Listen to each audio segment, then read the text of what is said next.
L'anxiété, je brise le tabou aujourd'hui sur l'anxiété. C'est une chose que les déficients visuels ont beaucoup en commun et je vous explique pourquoi aujourd'hui. Tout d'abord, je commence par vous dire que l'anxiété touche beaucoup plus les personnes émotives que rationnelles et évidemment, on comprend pourquoi. C'est pour ça, dans le sens que quand je vous dis que les gens, il y en a qui ont le gène du bonheur facile, c'est souvent des personnes qui sont plus rationnelles d'avance. Alors que nous, qui sommes plus émotifs, c'est quelque chose qu'il faut travailler un petit peu plus parce que justement, on est dans l'émotivité comme première réaction au lieu de la rationalité. Et c'est ça le but avec l'anxiété, c'est d'apprendre à la gérer en justement développant notre côté un petit peu plus rationnel. Et c'est faisable. Donc, la différence entre le stress et l'anxiété, premièrement, un stress, c'est une réaction du système nerveux, mais qui réagit à un danger qui est réel. Donc, exemple, vous allez marcher dans le bois, vous croisez un ours, c'est sûr que ça va déclencher un stress parce que là, vous êtes face à un danger, puis là, votre système vous dit « OK, sauve-toi, il y a quelque chose qui marche pas ». Ou, exemple, vous avez un spectacle de musique à faire, puis là, vous êtes stressé parce qu'il y a des gens qui attendent après vous, puis là, vous savez que vous devez livrer la marchandise. Mais bon, ça peut être un moteur aussi, le stress, justement, dans ce sens-là. Par contre, l'anxiété, c'est complètement basé sur de l'anticipation. Donc, il n'y a rien qui arrive en réalité, mais votre cerveau se met à s'imaginer que peut-être dans un futur approché, vous pourriez vivre telle chose. Alors, comme c'est juste de l'anticipation, ce n'est pas fondé, OK? Donc, l'anxiété, ça provoque souvent des crises d'angoisse aussi qui sont vraiment difficiles à gérer. Donc, mon but aujourd'hui, c'est vraiment de vous donner, une façon de faire justement pour vous gérer au quotidien, entre guillemets, et apprendre justement à accueillir la crise quand elle arrive, puis faire en sorte que ça dure le moins longtemps possible, parce qu'on va se le dire, c'est pas agréable. Premièrement, pour gérer l'anxiété, il faut vraiment enlever tout ce qui peut venir rentrer en ligne de compte. Donc, je m'explique, chez les personnes qui sont très anxieuses, souvent, vous allez développer des dépendances. Donc, à l'alcool, aux drogues, parce que vous essayez de vous gérer, c'est ça, comme vous pouvez. Donc, il y en a qui vont dire, moi, je me prends un verre d'alcool, ça me relaxe, ou je prends certaines drogues, ça m'amène dans un autre monde pendant quelques heures, fait que je pense moins à mes problèmes. Mais tout ça, c'est une béquille.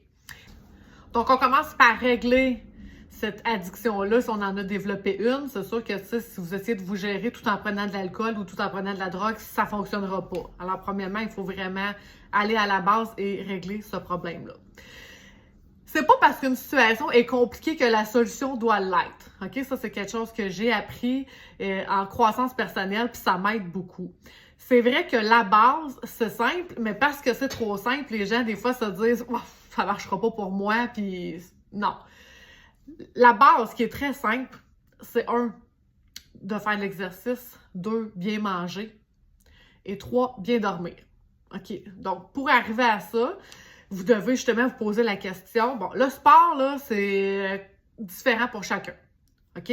Moi, ce que je veux vous apporter aujourd'hui, c'est des solutions concrètes, très simples, mais aussi peu coûteuses. OK? Donc, dans le sport, on peut parler aussi de la natation. Ça coûte presque rien. De la marche ou de la course. Ça vous coûte une paire de souliers peut-être aux 2 ans. C'est pas très dispendieux, ça non plus. Et si vous n'êtes pas capable de faire des longues distances en kilomètres, c'est pas grave. Vous faites ce que vous pouvez. L'important, c'est vraiment de rester régulier. Ensuite, ça peut être des sports adaptés. Si vous êtes plus, justement, de style sport en gang, donc ça peut être du hockey sonore. Il y a plein de choses qui existent maintenant, justement, pour nous aider à pratiquer des sports. Ça peut être le gym. Si vous n'avez pas les moyens de vous inscrire au gym, vous pouvez vous procurer des choses à la maison, donc des poids libres, des élastiques que, oui, vous allez payer une fois, mais après ça, ça va être bon pour plusieurs années. Ensuite, il y a de la danse aussi qui coûte pas cher. Choisissez quelque chose qui va vous faire du bien. Vous allez devoir vous imposer une routine. Ça, c'est sûr. Parce que si vous ne l'imposez pas, vous n'avez pas de discipline, ça se fera pas, puis ça s'en va aux oubliettes, puis finalement, ça fonctionne pas. Donc, si vous travaillez, ça peut être avant ou après votre travail. Si vous ne travaillez pas, réservez toujours un créneau dans votre horaire pour le faire tel jour, toujours à la même heure. Comme ça, si vous l'imposez, c'est plus facile de garder la cadence. Parce que je vous cacherai pas que la volonté, là, elle va vous quitter, ça sera pas long. OK? C'est pas pour rien, les gens qui s'inscrivent au gym au mois de janvier, au mois de mars, ils sont plus là. OK? Puis c'est ça la volonté. Ça dure pas longtemps, ça dure quelques semaines.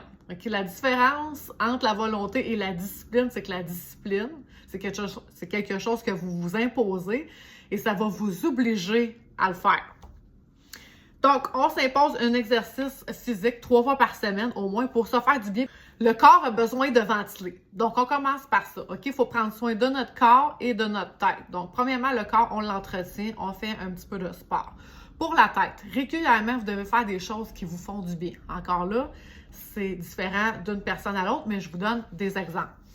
Donc, ça pourrait être des arts, OK? Donc, l'écriture intuitive. À chaque semaine, vous trouvez un temps puis vous écrivez des choses juste pour vous libérer l'esprit. Ensuite, ça peut être des arts tels que la peinture, le dessin, tout ça. Sinon, si vous êtes plus massage, spa, ça aussi, mais c'est sûr que ça, c'est plus coûteux, donc peut-être qu'une fois par semaine, ça va être trop, mais prenez-le quand même d'une façon régulière. Donc, imposez-vous, exemple, une fois par mois de le faire parce que vous aimez ça, ça vous fait du bien. Du tricot, de la méditation, du yoga. C'est toutes des choses que vous pouvez faire à la maison sans vous déplacer, qui sont peu coûteuses. Si c'est dans vos champs d'intérêt, évidemment. La chasse, la pêche, pour les hommes, plutôt en général, c'est sûr que, bon, ça non plus, vous ne pouvez pas le pratiquer tout le temps, ça vient avec des saisons, mais accordez-vous quand même le droit d'y aller, même si vous ne voyez plus assez, disons, pour tirer à la chasse, vous pouvez quand même être présent, vous allez être dans la nature, ça va vous faire du bien, vous allez être avec vos chums de gars, fait que ça va quand même vous donner un sentiment d'appartenance, puis ça va vous apporter un certain réconfort. Et dernière chose que je vous conseille, c'est réduire le temps d'écran, surtout sur vos téléphones, 1 heure avant d'aller vous coucher. OK? Donc, si vous vous couchez pas mal dans les mêmes heures, ce qui devrait vous aider normalement justement à vous gérer, c'est d'avoir une routine de sommeil. Donc, on se lève pas mal à la même heure, on se couche à la même heure. Donc, si vous savez que vous allez au lit vers 10 heures, ben à 9 heures, on arrête les téléphones. Puis, on commence tranquillement à se préparer pour s'en aller dormir, pour pas arriver dans le lit puis être surexcité par encore ce qu'on a vu sur Instagram, Facebook ou YouTube. Donc, on y va vraiment d'une façon à se préparer, à relaxer pour que quand on se couche, ça arrive puis qu'on se réveille pas en plein milieu de la nuit. C'est ça parce qu'on fait de l'anxiété. Quoi faire justement quand les crises d'anxiété y arrivent? Ça, c'est vraiment difficile. C'est quelque chose que moi, j'avais même pas connu. Puis pourtant, j'ai eu une job stressante une bonne partie de ma vie comme infirmière. J'en ai vu des affaires. Mon stress, je l'ai toujours bien géré. Mais après la maladie, je vous dirais que c'est le seul moment où j'ai connu c'était quoi une crise d'anxiété. Et tabarouette, je peux vous dire que c'est hard. C'est hard à gérer. On n'aime pas ça quand ça arrive. Donc, c'est pour ça que tout ce que je vous ai énuméré avant, ça va vous aider à avoir une routine pour que vos crises de panique arrivent le moins possible. Moins souvent possible. Si malgré votre routine, ça vous arrive quand même d'avoir une crise d'angoisse, j'aimerais vous donner une position de respiration qui pour moi me fait beaucoup de bien. Je vais mettre une photo dans la vidéo pour ceux qui peuvent la voir. Pour les autres, je vais vous la décrire. Donc, on se couche sur le dos, préférablement sur un tapis. Ça peut être un tapis de yoga si vous voulez, mais ça va être plus confortable pour la colonne vertébrale. Donc, on se couche sur le dos avec les jambes surélevées à 90 degrés qu'on va venir appuyer sur un pouf, quelque chose dans ce genre-là. On s'assure que notre bas du bassin est vraiment à plat et nos épaules aussi. Et ça se peut que vous ayez besoin d'une couverture par-dessus vous. Je vous explique parce que des fois, les crises de panique, ça nous provoque des tremblements, OK? Comme si on avait froid. Donc, la couverture va venir faire une pesanteur sur nous et une chaleur, ce qui devrait aider justement à notre relaxation. Vous allez vous positionner comme ça. Vous pouvez mettre de la musique de spa ou pas en mettre du tout. C'est selon comment vous vous sentez le mieux. Et vous respirez tranquillement. Et là, vous devez établir la notion du contrôle. Donc, vous allez vous poser la question, qu'est-ce qui m'angoisse présentement? C'est quelque chose que j'ai le contrôle. Je vous dirais que 98% du temps, la réponse va être non. Donc, c'est là où vous devez inculquer à votre cerveau de se calmer, justement, de respirer et vous dire la phrase « ça va finir ». Okay? Plus vous allez vous calmer vite, moins votre crise va durer longtemps, évidemment. Plus vous allez être apte à retourner à ce que vous faisiez. Si dans votre notion de contrôle, votre réponse est oui, que vous pouvez faire quelque chose, alors vous devez mettre votre solution en place immédiatement pour pas que votre crise dure trop longtemps. En dernier recours, je vous dirais de prendre les médicaments, donc souvent les anxiolytiques, pour pouvoir relaxer et pouvoir se coucher.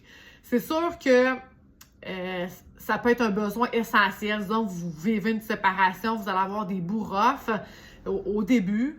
Donc oui, peut-être pour quelques semaines, vous allez avoir besoin de les prendre. Après, essayez justement, comme je vous dis, de vous distancer de la médication et plutôt d'axer sur ce que vous pouvez faire pour vous entretenir puis que ça revienne le moins souvent possible. C'est sûr que vous ne serez peut-être pas tous d'accord avec moi là-dessus, mais moi, je pense vraiment qu'on est maître de comment on se sent et on doit apprendre à se gérer.